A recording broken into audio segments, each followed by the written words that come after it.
Assalamualaikum warahmatullahi wabarakatuh. Bapak Ibu yang saya hormati, jumpa lagi di channel Babe Rahman.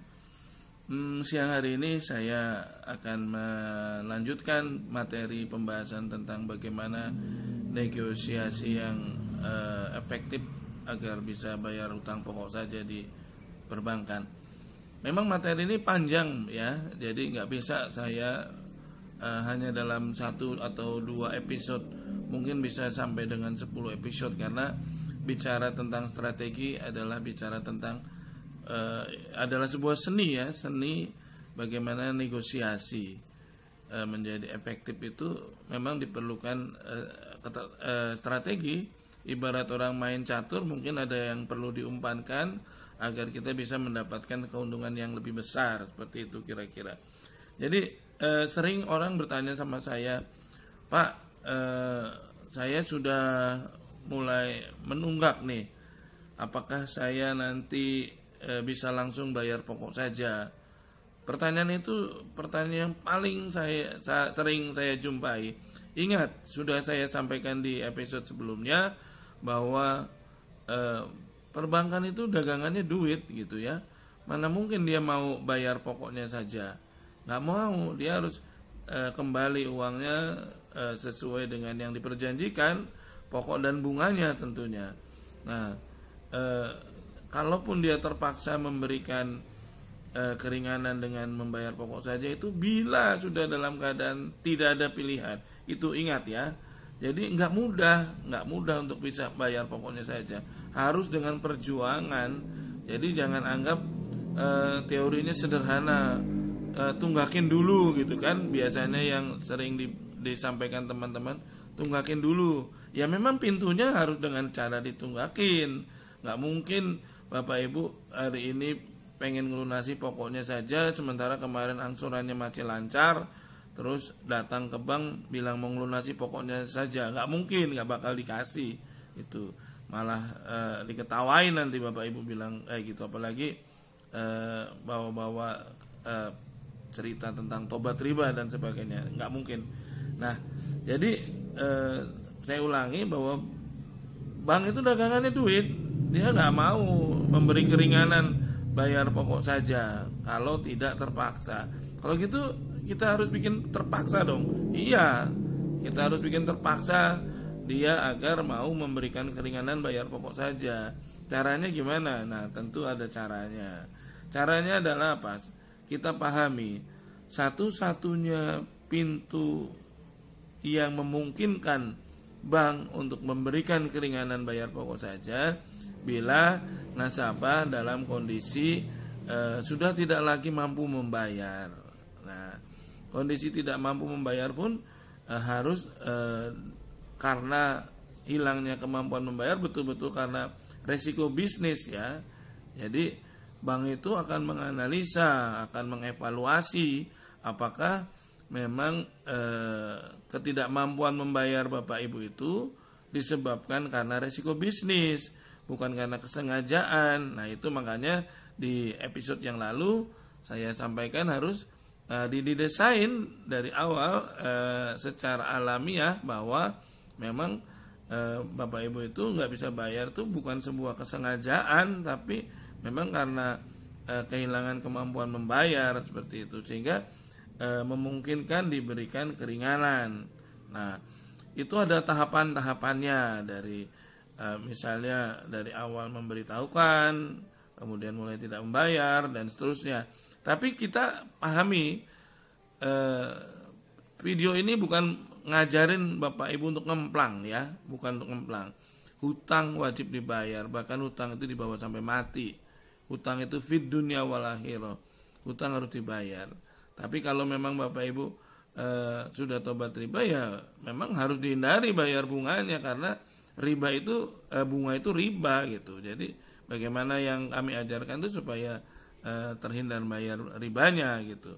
Nah, apakah itu menjadi penilaian negatif bagi bank terhadap Bapak Ibu, itu tergantung cara Bapak Ibu juga. Jadi sealamiah mungkin, sewajar mungkin. Nah, tadi saya bilang seperti orang main catur, kita tarik ulur gitu. pada saat kita mulai menunggak, bangun komunikasi yang baik terus, bangun komunikasi yang baik. Kalau perlu mereka belum tanya, ngabarin perkembangannya. Kalau perlu mereka belum datang, Bapak Ibu datang.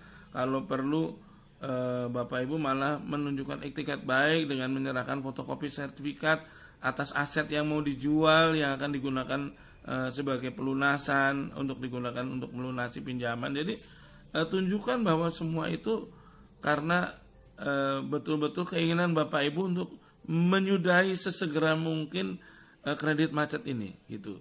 Jadi di saat Bapak Ibu sudah mulai menunggak di sekitar 6-7 bulan itu memang harus segera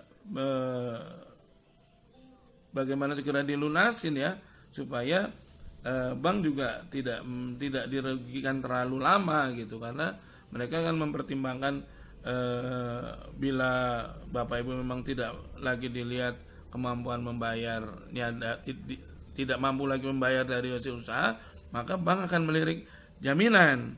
Nah itu strategi tersendiri, jangan sampai strategi kita itu berantakan, justru bank kemudian melelang gitu. Nah jangan seperti itu. Jadi dari awal atau mungkin bila Bapak Ibu kondisinya sudah menunggak, jangan menghindar, jalin komunikasi yang baik, beri laporan perkembangannya kepada petugas sehingga petugas merasa kita adalah nasabah yang kooperatif yang baik, seperti itu. Nah, bila Bapak Ibu sudah mengkomunikasikan dengan baik, nah strategi tarik ulur adalah ketika bank mulai melakukan penetrasi gitu ya. Ketika bank mulai menunjukkan tekanan, misalnya dengan ancaman lelang, ancaman diplang dan sebagainya, ya tunjukkan bahwa Bapak Ibu tahu aturan, tunjukkan bahwa Bapak Ibu nggak perlu Anda sampai seperti itu gitu. Misalnya kita ini orang kooperatif kok Bang, kita juga setiap kali ada perkembangan kita juga laporkan gitu.